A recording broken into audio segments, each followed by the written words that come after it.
the hero, the customer as the hero, you know, and the villain and all that stuff, and going through those questions, and listening to the videos in between. I spent another hour and a half on it, but I'm still not happy with what I've got across. I think I'm missing the point in some places, so it's going to need another rewrite, I think, before I'm happy.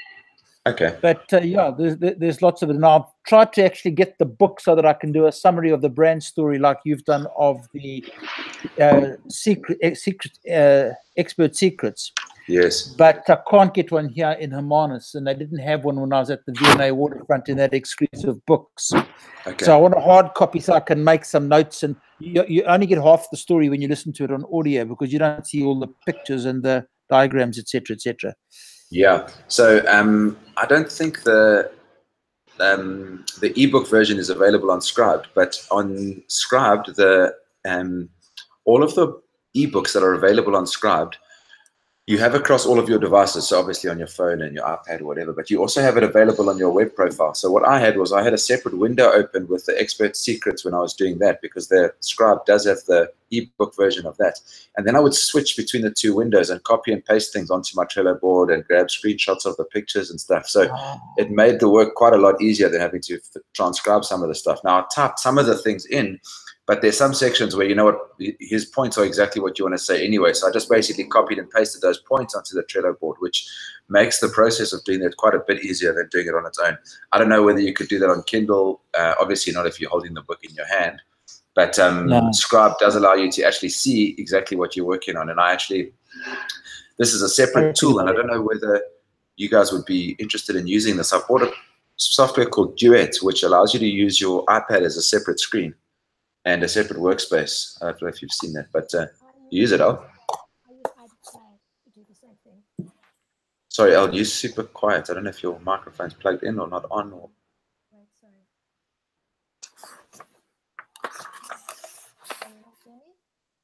No, very quiet.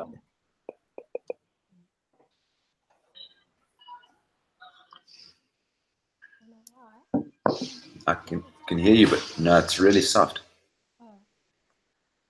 Maybe I'll just go out and come back in. Okay. What's it called, Gareth? Duet. D-U-E-T. Yeah. Yeah. You might have to do some fancy footwork around how you get it. I don't know if it's available in the South African store. Which may mean we have to set you up on an American store. Try again, Al. Is that better?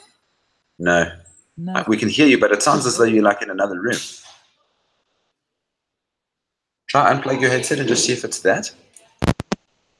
Can you hear me now? That's much better. Yeah, That's much better. Yes, much better. No, I can't hear you. Oh, you're loud now. Okay, that's that. So you can hear me now? You. Yes. Okay. Yeah. Okay, so I use iDisplay to do the same thing with my tablet. Oh, perfect. Okay. Yeah. It was the first thing I did before I left home was figure out how to get a second display because I've always worked with two monitors. Okay. Yeah. Cool. And do you use an iPad? What's your other? Is it a tablet? I've got a Samsung tablet, yes. Okay. What kind of question is that? Of course I don't have an iPad. So you wouldn't know if it's on a proper operating system. It's only on Android, is it? Whatever. Yeah, so I think what we should maybe do then is that, there's no pressure to get this stuff done, but I think what we should maybe do is before we progress in too much time, the work here needs to be done in the format, and Alex and I are in the same position, Dad, where everything is pretty much on hold until we've gone through this process and we can launch properly with a clearly defined customer journey and a clearly defined customer and a value strategy, etc. So we can chat about the logo and stuff like that today, but I think really what we should make sure we do is just, we can keep touching base and see how we're going on things. But I think the first part of this project, and I think the first part of all of the projects that we're working on at the moment, really should be clearly defining what we're doing with the combination of these two books, Brand Story and Expert Secrets. Cool. Did you have trouble with the designer, Al? No, I've just sent you guys the updated things that's in the workplace chat. Yes. with yesterday's revisions. I love it. Yes. Except, let me just open it. So my only thing is, I think I would like to. Sorry, I'll go ahead. Yeah, I like it. I like also because the blue is on top rather than the red. I think it flows better. Yes, it does. And it's also symbolic with the fire underneath from the rocket and the blue going into the sky. So you going up. I think for me that makes sense. Cool. Yeah, I like the first one. I'm happy with that. Okay, so we're going to unanimously say that that's our new logo. I'm happy. Yes, cool. It is for me. Perfect. I'll finalize with her and get all the source files and stuff, and we're ready to go. Cool. Well done. Thanks for that, Alex. That's great. Thank you for your help. Pleasure. Cool. I mean, we don't have too much more to really talk about. I mean, we can go through some of the stuff that we've done, and perhaps what we could do is go through secret 1 and 2 for Mike in the level of detail that you and I went through the other day, just to give him some feedback and context in terms of how to start the stuff, and just to see the level of detail that I think, maybe not the level of detail, I think the level of clarity that comes from doing this work in the format that is laid out in Expert Secrets is a good way to start. Do you want me to do that quick, Dad? Yeah, it would help me quite a lot. Okay, Let me just get the board open. What's the board called? I've got it here. I've got some. It's called New Blueprint. New Idea Blueprint. Yes. There it is. Got it. Okay, New Idea Blueprint. So if we start on the charismatic leader, you'll know some of this stuff already because of the nature of having read .com Secrets a few years ago, Dad. Yeah. He starts with that as well, and that also has a little to do with a little overlap with the hero's journey and build a brand story. So I'll just quickly read through some of the stuff that's outlined, the points that I've taken from that. But really, the first slide has to do with coming up with your charismatic leader and identifying your niche, your your market, your sub-market, and your niche. So the story is about someone that's experienced some growth, that has been through a series of events that have led them to develop in some way. Who do you want to serve? Most of the time, this is going to be people that are just like you used to be. Identify your market. And most people fit into one of the following 3 broad markets. So they are either in health, wealth, or relationships. Now we need to maybe it would be a good thing to go through this now, Ellen, just identify exactly where we are. But once you've identified your market, you identify your sub-market. So you could be in the core market of wealth, but your sub-market could be investing or in real estate. You then go down from your sub-market and drill a little bit deeper into your niche. So for example, you could be in wealth. The sub-market could be real estate, and then lastly, you could be flipping property on eBay, or relationships, parenting, deal with a difficult 2-year-old. So does that make sense, Dad? It does. I'm just trying to fit it into mine because it doesn't really fit into the 3 at the top, does it? Let's just. If we start, we can go down to the niches, which I might be able to get to, but it's not health, wealth, or relationships, is it? Unless it's your relationship with technology. I think it could be argued that health is, because we're arguing that technology can make one's life better. So yes. So, and it will do it across all different spectrums of health, whether it be physical, mental, even things like just simply making your life more convenient. Yeah, the problem is it's very broad because it's also across wealth in terms of managing your funds, stock market, whatever it is, or your bank, and also across relationships in terms of communication and being able to communicate using various tools. So what I was just having an initial difficulty before I let my mind run a bit is it actually fits across all 3 of those initial phases, does it not? So let me tell you what happened with me when I did this thing. So when I was looking at the law of attraction work that I'm doing, I found the exact same problem. I found that I potentially, as a personal development type coach, fit across all 3 of those areas. But applying my thinking a little bit more, and Alex also gave me some other ideas, was I agreed on the broad market of relationships. The second sub-market is personal relationships, and the third one is relationships with yourself. And I believe that if you fix a relationship with yourself, that was the path that I was going to take. So perhaps it needs to have that sort of thinking. Alex took it slightly differently. How did you get there, Elle? You went health? I said health, and I said that it's about creating a balance between mind, body, heart, and it's about getting your heart and mind right in order to get the health of your heart and your mind. Yeah. Yes. Okay. So that was a different way of approaching the same thing. So maybe it needs to fit into those. We maybe need to take an approach that looks a little bit like that in order to get there. I mean, we could believe that we take something down the wealth route and it becomes, you're more, I don't know, your whole existence is a little bit more wealthy as a function of the fact that you use technology. My mind is going towards relationships, and the relationship that you have with health and wealth and all the other things is what I'm getting to, and then breaking it down from there. But I haven't got a clear path yet in my mind as to where we would go. Any ideas, Alex?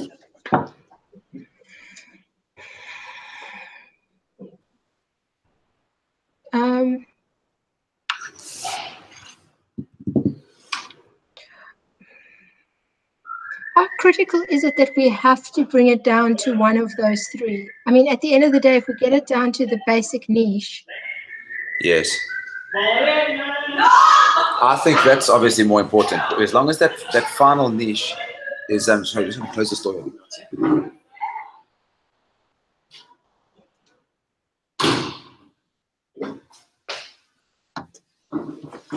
I think that this may just be a framework for thinking to get people to get into a very tight niche at the end. What I do think we should do, and I think we have, and just make sure that we're defined as tightly as possible. What is very, very important is making sure that that end niche is as tight as possible. Yeah, because the tighter that end niche is, the better for the business when we start. I think also one must ask is, when we position it ultimately to the client, what are we talking to? Are we talking to their need for improved relationships, their need for wealth, or their need for improved health? Because so like we said, remember, Al, so what happens here is essentially you identify your customer, but what would probably happen at the end is that you would have, this is a little bit different thinking, bonus, and slightly different, you'll have three different funnels maybe at some point, Mark, where we have we have a target market that is a specific age group and demographic and located in a specific place. We know their LSM, we know that they've got money. But we might have a relationship funnel where we say how you can use technology to improve your relationships as a senior. Likewise, you could also have a funnel that drives how to use technology to improve your health or investing or whatever, and then drive them on that basis. Yeah, I was that actually starts to make more sense, because in listening to the book as well today, he came up with what he calls is, having got to the market, you need to actually set up a beta group, as he calls it, where you can test your thinking against a small group of your potential of candidates within your target market, and then get feedback from them, and then start to develop your content streams based on what the market is telling you. And you could well end up, I've always said there would be different areas that we want to focus on in terms of technology, and those areas fit into the four brief things. And maybe when you funnel down, you're going to start with one of them, and maybe the others come secondary and later on down the line. But that you tighten the niche based on what the market tells you. Yeah, I think we've lost Alex. No, I'm here. Oh, you're there. Oh, sorry, you were just very quiet and sitting very still. Very carefully. Oh, no, I'm not allowed to move.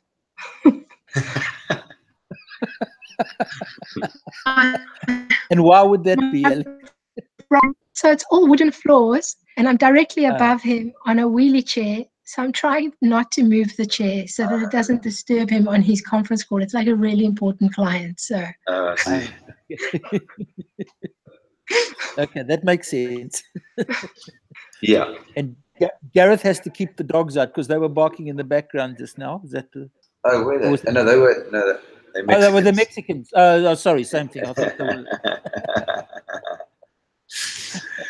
Okay, so I think maybe we can go over this pretty quickly, Dad. This is going to be just a framework for you to go through. You're going to need to go through and do this stuff, and we can keep having these conversations. I'll just tell you how we've started so far. Okay, and then you would start to identify your niche, and you research it by asking the following 3 questions. Would people in this sub-market be excited about this opportunity? The second question is, are people in this niche passionate? And are people willing and able to spend money on the information that we're going to provide? Mm-hmm. So on those topics, I think again, and this is, I'll just tell you where Alex helped me a little bit on this stuff. Are people in this niche passionate? The passionate part doesn't necessarily mean passion. It may mean that they're taking seriously their ability to want to do something. You know, passionate doesn't need to have a positive. Yeah, are they committed to making this thing better for themselves, or are they committed to solving a problem, or can they see that this information will somehow improve their lives? And that could be, they could be passionate about using it from that point of view. So I don't think it means that they have to be like over the moon excited about the product when they start, but they may need to be passionate about the results that the product can bring them. Yes, and they've got to see the need for it. I think that's the big thing. Yes, passionate at the seniors level might be quite a strong word, but maybe I mean, they would like it to be more passionate. But I think, you know, things like, I think that further down the line you get from a senior's age point of view, health becomes a reality, and you start to think about it more than when you're 20 or 30. Yes. So yes, I think that makes a lot of sense. And then affordability, where does that fit into this? I mean, we probably need to do a little bit more of a character sketch in terms of our ideal client. We're going to try and make sure we focus on people that have got the money, right? Yeah. How you identify who has the money, I'm not sure yet. In other words, indeed, but I think, well, yes, you need to understand that not all senior people would find it affordable. But then they're not our clients, or exactly, then they're not. But how do you identify them? That's something we're going to have to get to later on. Okay. I think that if we've shown somebody a few good wins on technology, like to do 1 or 2 things easily, and they can see how that's improved their life, people would be prepared to fork out a little bit each month to know that I could suddenly do this with loads of stuff. Because I think that a lot of stuff to do with technology has to do with confidence, self-confidence, you know. And when you've suddenly done one thing and you find, oh my word, it wasn't that hard, then you think, okay, maybe I can do other things, and then you will be willing to pay to learn those other things. Yeah. Yeah, absolutely. I go with that. Yeah. I think the initial hurdle is going to be fear, to overcome the fear that senior people have about technology. There's an inherent fear because they don't understand it. So this conversation that we're having now is almost exactly what comes up. I'm not sure exactly how it fits, but the upcoming cards on Expert Secrets talk about identifying what our potential clients for every single project, what their biggest fear is. And the way that you overcome those fears is by sort of storytelling them and giving them anecdotes or examples of people that have gone through the process the same way that you're going to take them through the process in order to help them overcome whatever those objectives are. So that's something that gets unpacked in a little bit more detail in the later stage, but it's a critical part of this process of building trust with your customer. Okay. All right. The last section on secret number 1 is how do you become the charismatic leader? And this is, there's 6 points that he gives here just in terms of how you identify the way that you are establishing yourself as a charismatic leader in your niche. So it says, you live the way that your audience wishes that they could live. You maintain absolute certainty. You're not boring. You understand how to use persuasion. And he goes into these areas that are called justifying their fears, encouraging their dreams, confirm their suspicions. He has this thing called throw rocks at the enemies, which he uses to help you create a tribe, and then you allay their fears, which is exactly what we've been talking about now. Point number 5 is that you care a lot. And point number 6 is that you offer value from their relationship with you. So all of those things are basically just pointers in terms of, they unpack them a bit more in the book. You will have gone through some of those already, Mike, about how you position yourself as that charismatic leader. Okay. Let's quickly jump to the second secret. Go ahead. I was looking at the bottom. Then the things that need to be done. Yeah, okay, that's the actions that I'll need to take. So those are just the things that come out of secret 1. What we did is Elle and I have basically just gone into the description and done a copy paste of the stuff that's there and taken out the descriptions and kept the headings onto a Google Doc. So you then have a sort of a plan that unfolds onto a working Google document. Oh, so you've taken that description thing and you've just taken out the verbiage and you've answered the highlighted questions. Yes, is that what you're saying? Exactly. Yeah. Okay. You could do the same thing again, either on a Trello board or on a Google Doc. But I found working on the Google Doc easier to manage text and stuff like that. Got it. Okay. Secret 2 was this idea of creating your tribe. And he talks about it as under the heading called the cause. We need to let our potential customers know about our cause, what we're fighting for, and what we've set out to do. So you need to create a place where people can place their hope and faith. And it says this is done through the creation of a clear vision. Donald Trump used "Make America Great Again." What is your vision that when you say it is the kind of thing that your clients will proudly wear on a T-shirt or a bumper sticker? I'm going to read through this thing in total, and I think what the best way to do it is to show you what I've done, and you can get a sense of just how crystallizing this becomes when you start to do it. So point number 2 is you help them overcome beliefs that they believe are impossible. He talks about the 4-minute mile in the book. You will remember that, Mike. Tell them a story that helps them believe that they're able to achieve the thing that they currently feel is impossible. Point number 3 is let them self-identify. Introduce and connect people in your community to others that have already been through the process that they're about to go through. They should be able to identify with a single statement like, I am we would say maybe a rocket scientist or something like that. So you actually develop a statement like that. The next one is called Title of Liberty, and it's called a mini manifesto. He talks about this idea that he got after seeing one of the cool things that a client of his had done inside of their community.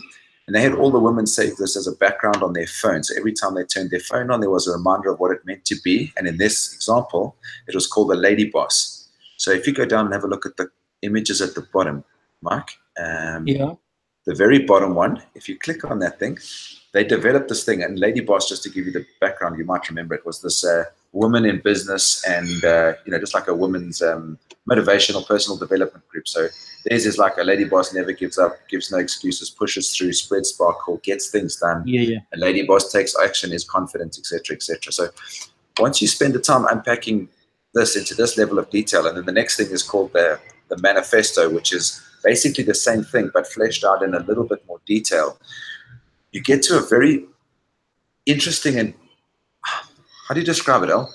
You get to a very clear place with understanding exactly what your market is about and exactly what you stand for and you're going to serve them with.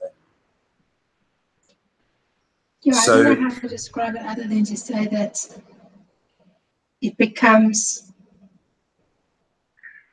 the perfect summary of who you are and your tribe is. Yes. So let me tell you, maybe do it this way. So Dad, I did the secret to this card that I've been through now. I've done it with my Design Your Life program that I'm working on for Law of Attraction. So point number 1 is create a place where people can place their hopes and faith. And you summarize it by one sentence. And mine is, I consciously design my life. So this is the type of thing that you would use to get your people to identify with.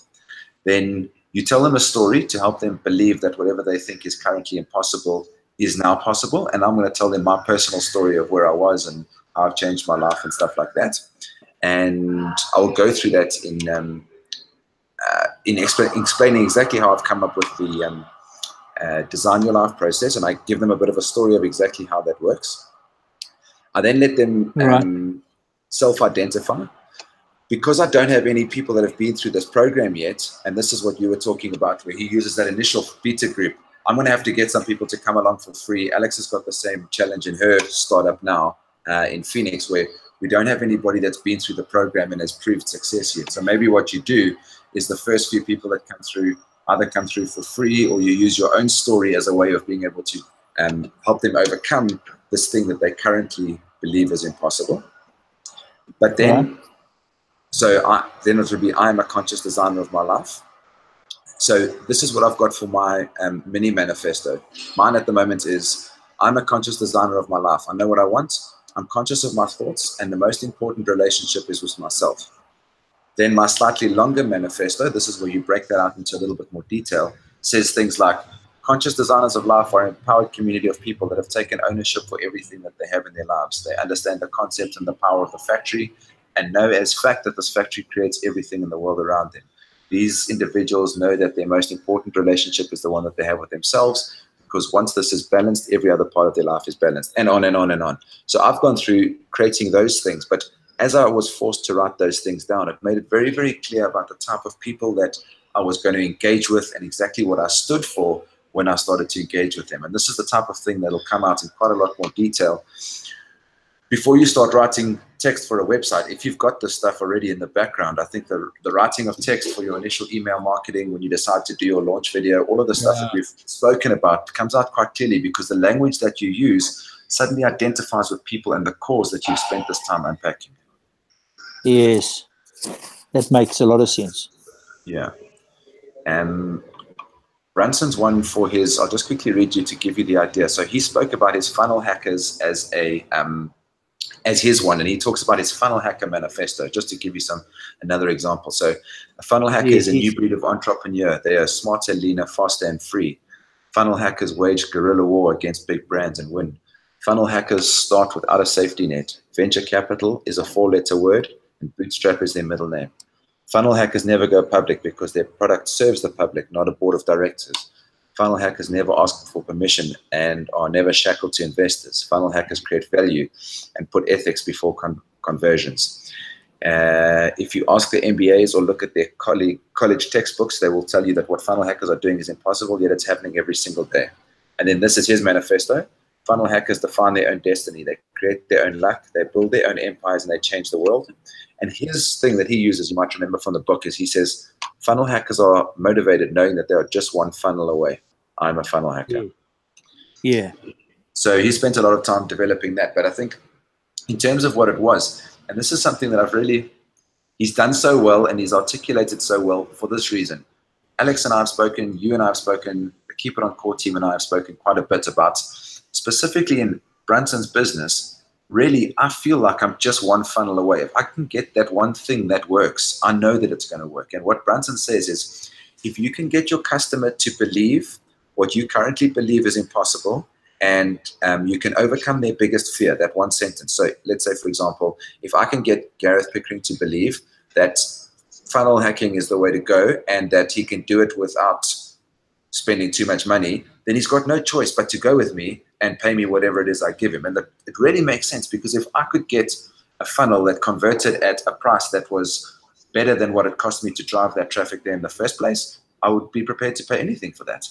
And likewise, if I got someone to be able to design their life the way that they wanted, they would pay for whatever, And if we could find that thing for our market and not rocket science, once the customer believes that they're able to do whatever it is that you promised to do and overcome their fears, there really shouldn't be a question of price, because they're just going to be able to achieve exactly what they set out to achieve. Yeah, money becomes totally secondary. But that's what he says in that thing as well. He says that if I can convince them that by using my funnel system, they will achieve the end goals that they want, they have no choice but to buy, because I've knocked down all the obstacles and I can prove to them that it works.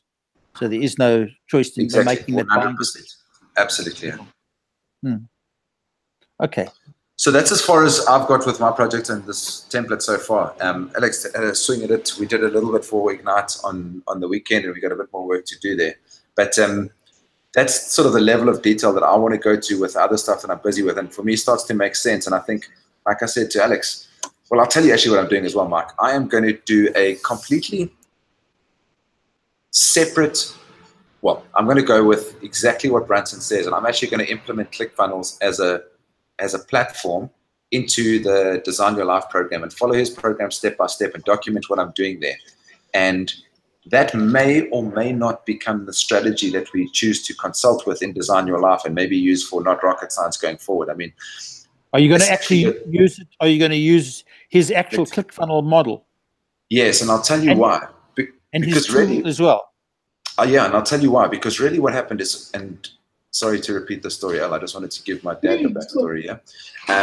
In 2015, when we were down in Selborne, and I was thinking about the Freedom Fighter as a business, I read the .com secrets. I liked the idea, and I sort of believed it, and ClickFunnels was around, and I thought that I would probably be able to do it cheaper and better by doing WordPress and learning all that stuff, and then using MailChimp as an external. And I basically duct taped an entire solution together that, to date, hasn't really delivered the commercial returns that I believed would, what he promises, you know?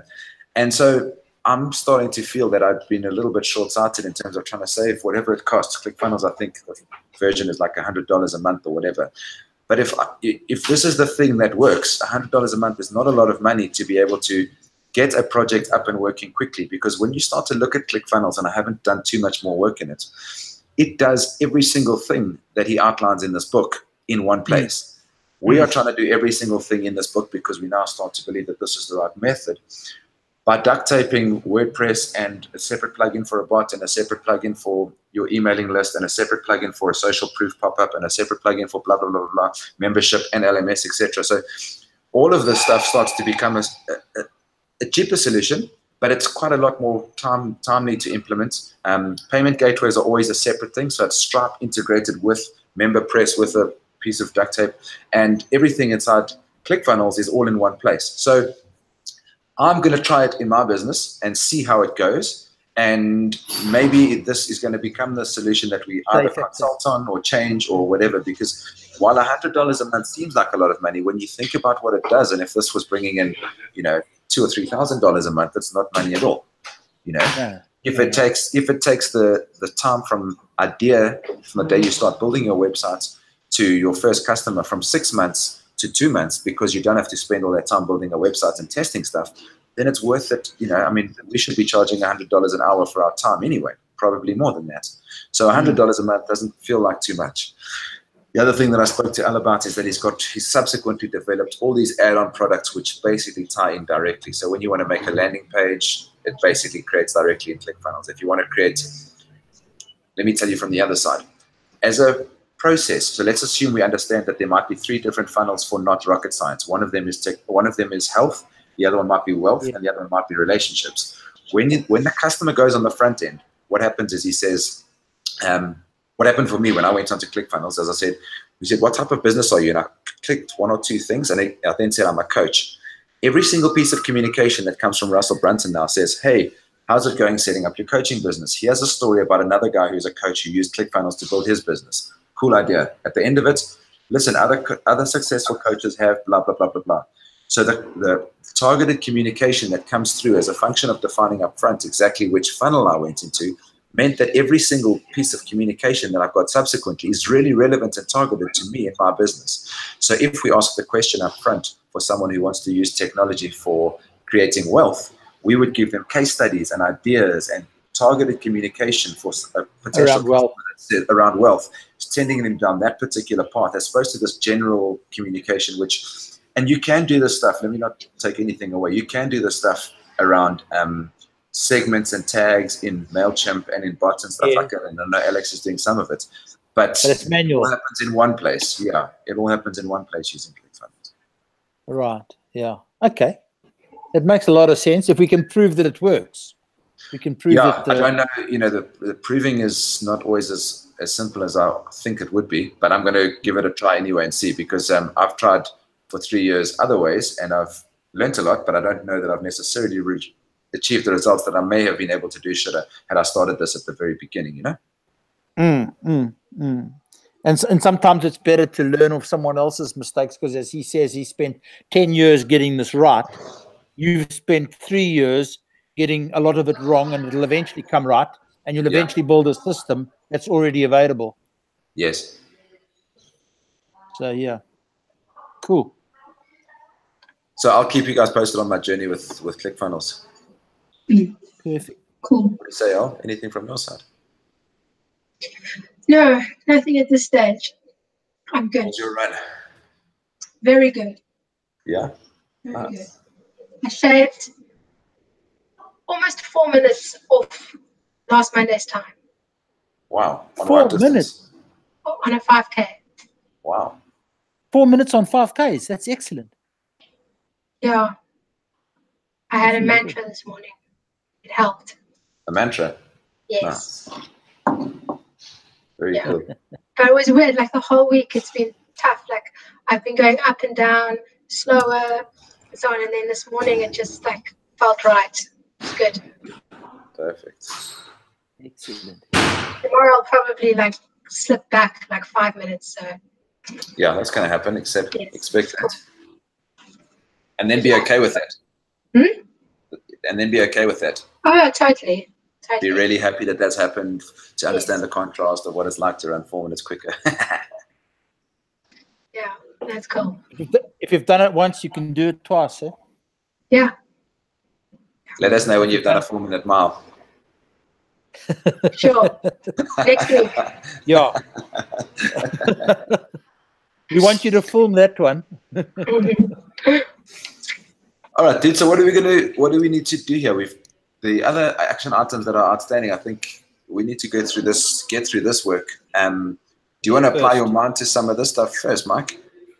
Absolutely. I'm going to dive into it based on what we've discussed today and start putting it together. And I might ping you on some of the things when I get stuck, if that's okay, in between. Cool.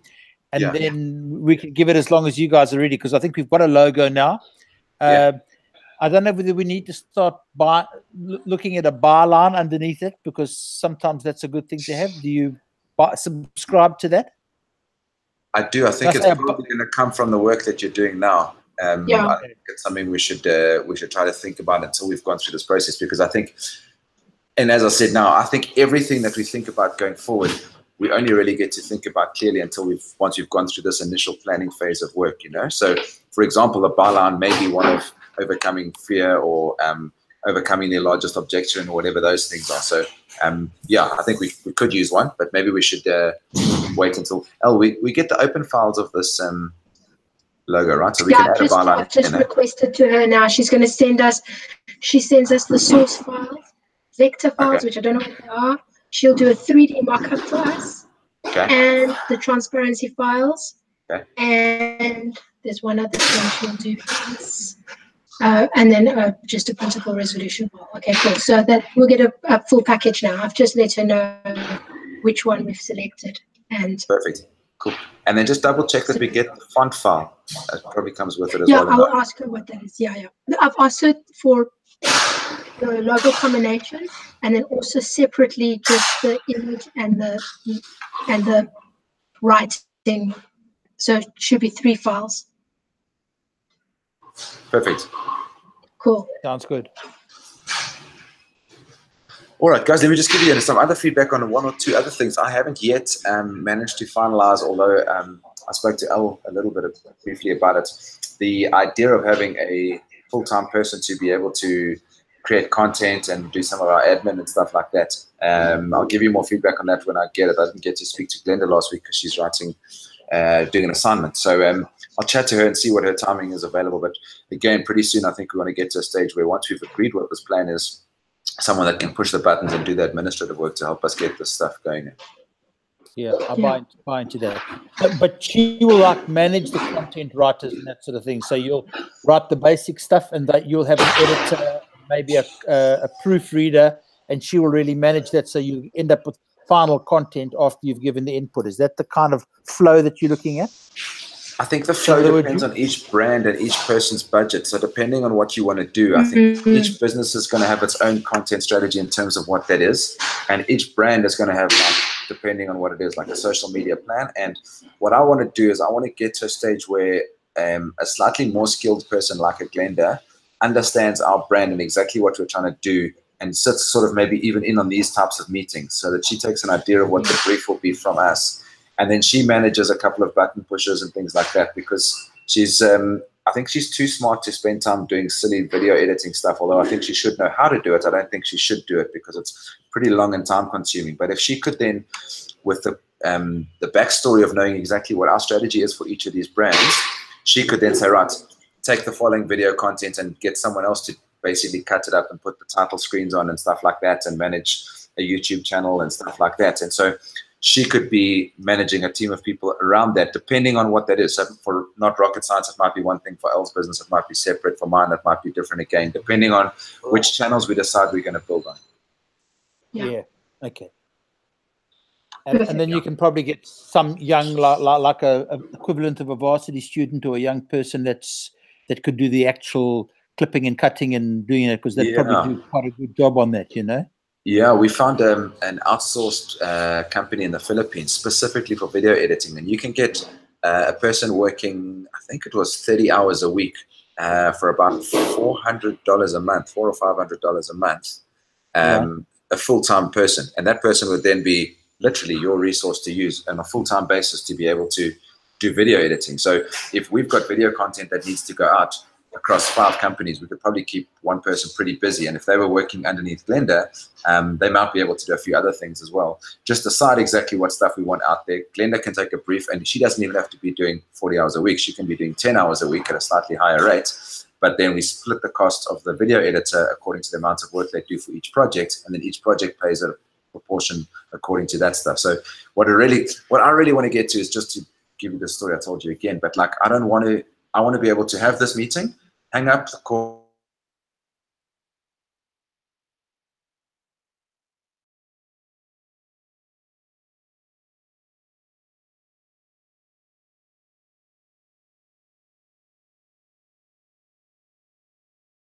you know. Yeah.